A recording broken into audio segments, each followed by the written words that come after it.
Welcome to Blizzard Fire. We hope this video helps fire up your solution. In this video, I will explain how to start a Charles Schwab stock brokerage account.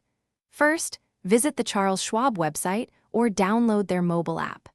You'll then begin the online application process, which typically takes about 10 to 15 minutes. Have your social security number, employer details, and bank account information ready to ensure a smooth setup. Charles Schwab offers several account types to fit your needs. An individual brokerage account is perfect if you're investing alone. If you're investing with a partner, a joint account might be suitable. They also provide various retirement accounts, such as traditional or Roth IRAs, which come with unique tax advantages for long-term savings. Once your application is approved, it's time to fund your account. You can easily link your bank account for electronic transfers, which is often the quickest method. Alternatively, you can deposit funds via check or wire transfer.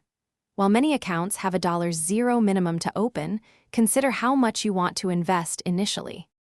With your account funded, you're ready to start investing. Take time to explore Schwab's robust platform, including their research tools and educational resources. You can then place your first trade, whether it's stocks, ETF, or mutual funds. Remember to invest according to your financial goals and risk tolerance. Thanks for watching. If you found this helpful, don't forget to like and subscribe.